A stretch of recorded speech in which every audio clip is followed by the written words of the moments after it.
No niin, kuinka Vienon ilta lähti käyntiin? Hienoa, mahtavaa oli kuule. Niin mahtavaa. Että kyllä mä tahdon uudestaan täyttää taas huomenna.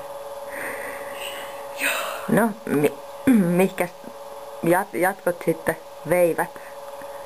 Tanssipaikalle mentiin.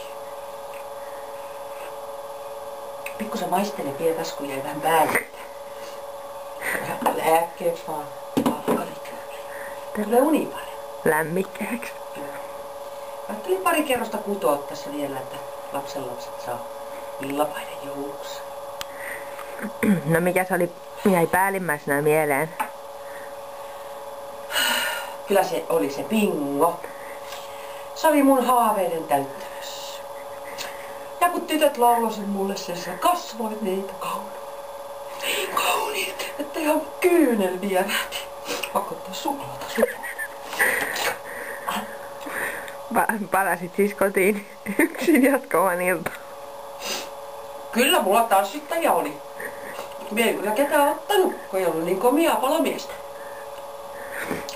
No mitkä sä oot tästä nyt sitten suunnitelmat eteenpäin?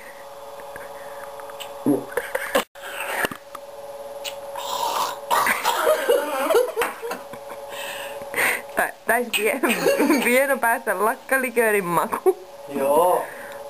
En mä kyllä raskina toista. Niin, mitkä ovat ne suunnitelmat sitten tästä eteenpäin? No kyllä mä ton ajokortin ajattelin vielä ajaa. Jos mä sen Jakulaarin voittasin bingossa. Mä niin tykästyin siihen bingon. Kahvipaketinkin saatiin. Mä en kyllä sitä voittanut tällä kertaa, mutta se oli toi mun kaiva Pekkalan Tuula. Se oli niin onnellinen, että oikein pannujauhatusta sai. No, olisiko tässä vielä jotkut lopputerveiset sitten? Mutta kiitos vaan kaikille ihanista lahjoista ja lauluista ja niin mukavasta illasta. Kyllä ne on parhaat suonikohdit mulla varmaan, mutta kyllä mä elän niiden kanssa. Missä se mun reemi on? Toi Vitalis kyllä auttaa hirveästi näihin. Mä sain ihan uuden, tää on ihan vihreetä. Niin... No, sitten voi laittaa tuota pektusta suuhun, niin henki haise, kun mä menen nukkumaan. Otasitko sinäkin? Ei kiitos.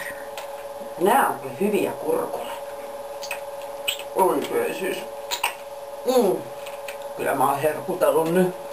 Täytyy vähän sitten mennä lenkille tässä. Häh? Sauva kävelee. Juu, surinalla. Kyllä, kyllä.